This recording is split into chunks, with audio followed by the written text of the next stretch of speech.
اعوذ بالله من الشیطان الرجیم. بسم الله الرحمن الرحیم. آموزش درست تلفظ قرآن کریم برای بزرگسالان، درس چهارم. ما شما درس قرآن کریم را تا آیه 15 سوره مبارکه بقره خوانده بودیم. حالا میاییم از آیه 16 شروع میکنیم. اعوذ بالله من الشیطان الرجیم. بسم الله الرحمن الرحیم. اولئک الذین اشتروا الضلالة أولئك الذين اشتروا الضلالة بالهدى فما ربحت تجارتهم وما كانوا مهتدين.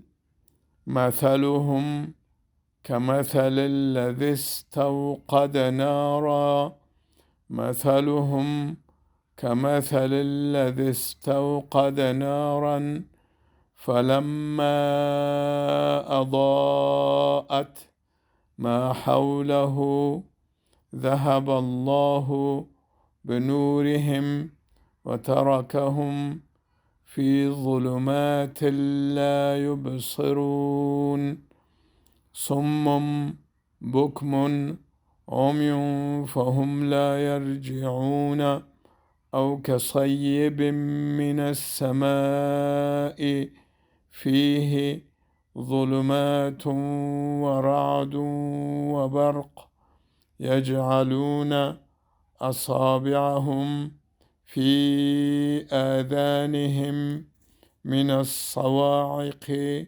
حذر الموت والله محيط بالكافرين.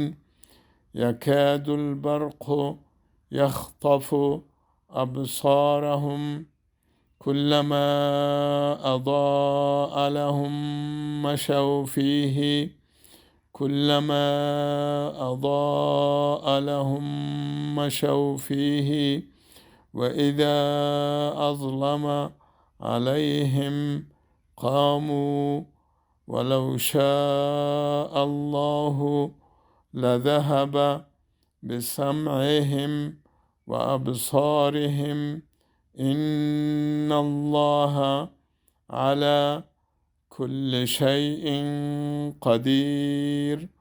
يا أيها الناس اعبدوا ربكم الذي خلقكم والذين من قبلكم لعلكم تتقون الذي جعل لكم الأرض فراشا والسماء بناء وأنزل من السماء ماء فأخرج به من الثمرات رزقا لكم فلا تجعلوا لله أندادا وأنتم تعلمون.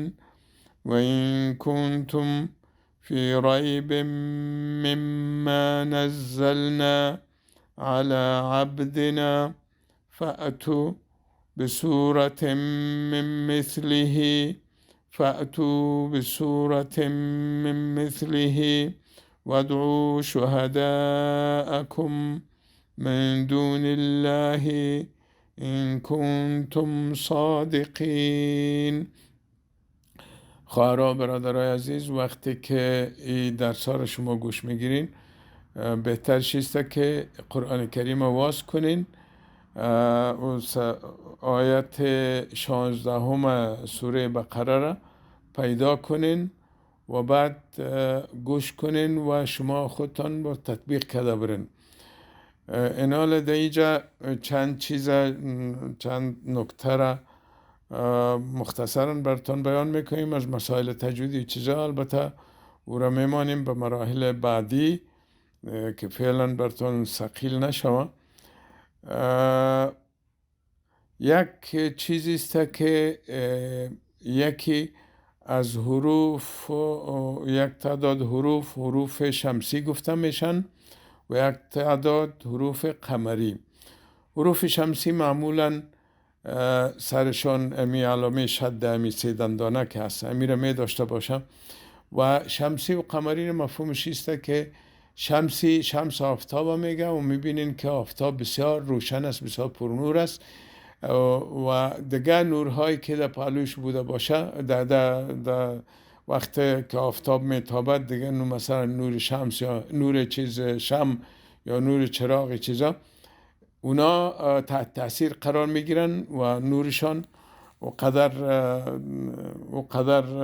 چی نمیکنه و قدر ظاهر و آشکار نمی باشن. و اما قمر مهتاب میگه و مهتاب نورش کمتر از آفتاب است. در وقتی که مهتابی هم باشه شو ما میتونیم که از نور چراغ یا نور شمع وقتی که روشن میکنیم میتونیم ببینیم و تحت تاثیر نور مهتاب قرار نمیگیره. خلاصه ای تشریحاتی بود که ایسته که امی حروف شمسی و قمری ای که کدام حروف هستن باز اینا رو باز براتون بیان میکنیم. اینا در حروف شمسی مثلا دمیجا اولئک الذین اشتروا الضلالة، اینجا ضاد از حروف شمسی است که در سر شد است و شمسی به این معنا که اینمی ری را اشتروا الضلالة، وقتی که ری را شما تلفظ میکنین مستقیما همراه امی واوی که سرش پیش است او را به ضاد ارتباط میتین و همراه از او یک جای میخوانین و الف در اشتراو که یک الف است در الضلاله هم الف دیگه است، اینا از بین میره، اینا تلفظ نمیشن. و مثل که گفتیم که در نور آفتاب نور چراغ یا شمع تحت تاثیر قرار میگیرن زیاد روشنی نمیتن. به می قسم اینجا هم با وجود حرف شمسی ای دو تا الفی که در اینجا هستن اینا از بین میرن و لام هم الضلاله. اینال ایره اگر شما اشتراول ضلالته بخونین ایتو غلط میشه. در حروف شمسی وقتی که شد می باشه اینمی واوی که در اشتراو است ای واو مستقیما با ضاد در تماس میشه و الف دو تا الف و یک لام در اینجا تلفظ نمیشه. یعنی اگر بگوییم که اولئک الذین اشتروا الضلالة ای غلط میشه، بلکه میگیم اولئک الذین اشتروا الضلالة بالهدى. فما ربحت تجارتهم اینجا ممی تی با تی دیگه ادغام میشن. خوب اینا رو باز براتون تشریح میتیم. یک چیزی دیگه که باید براتون تشریح بدیم و اقلاب است. اقلاب معنایش است که یک حرف به حرف دیگه ما قلب میکنیم، یعنی تغییر میتیم. مثلا در صمم آیت 14 آیت 16 در صمون نمیگین، صمم بکمون بعد از میم که بیمیه در اینجا اقلاب میشه و یک میمه که خوردم در مصر میم هست امی معنی ازیره داره که امیجا بیره تلفظ نمیکنی. امی تنوین او را تنوین میگن، تنوین صمونه تلفظ نمیکنه. در حالت عادی صمون خوانده میشه، اما در اینجا وقتی که اقلاب میشه صمم بکمون عمیون فهم لا یرجعون. تا درس آینده شما را به خداوند کریم رحیم اسپارم.